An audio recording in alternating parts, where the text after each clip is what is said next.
Hey, welcome to Inside the Hero's Journey. This is episode 12. Today we're going to be doing two stages. We're going to be doing the Refusal of the Return and the Magic Flight. And I'm doing two stages because Refusal of the Return is so short. So we'll do that one first and then we'll get into the Magic Flight. But the responsibility has been frequently refused. Even the Buddha, after his triumph, doubted whether the message of realization could be communicated.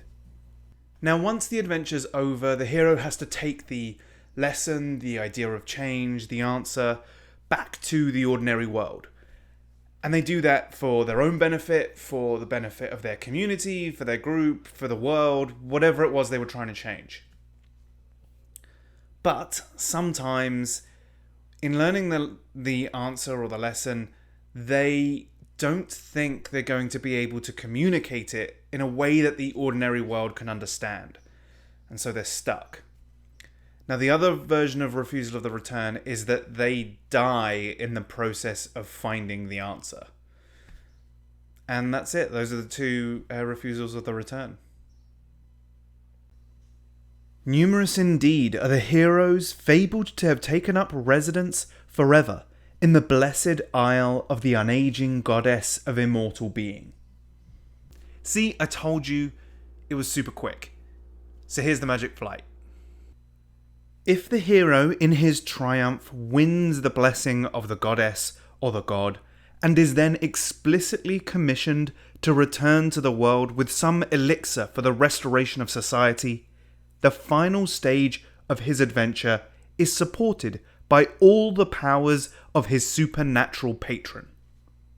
Once the hero has learned and mastered the lesson from the special world, the forces of the special world will help the hero to take it back to the ordinary world. But if the hero stole the lesson, then the special world will chase the hero right to the threshold crossing to try and get it back. The special world has a lot of power to sway the teachings one way or another. And so it's really important that the heroes monitored carefully in order to find out where exactly they are in their lives and what it is they're actually able to understand, so that any lesson that they take back to the ordinary world is appropriate and any guidance given to them is appropriate too.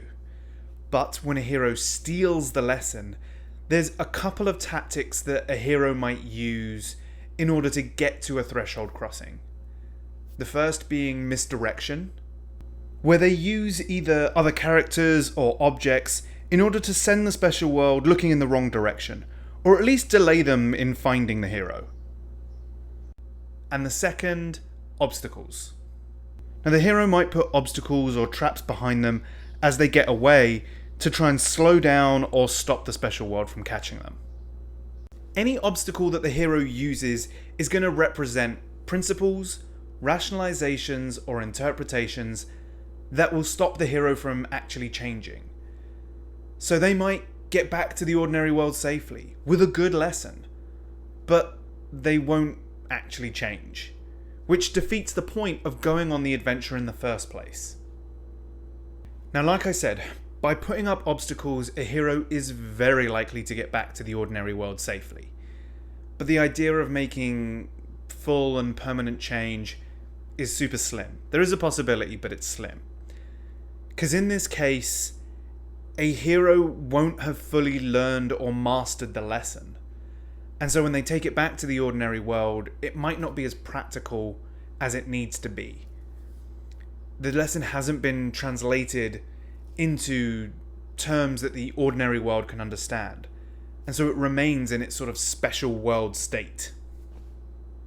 And yet, if the monomyth is to fulfill its promise, not human failure, nor superhuman success, but human success is what we shall have to be shown.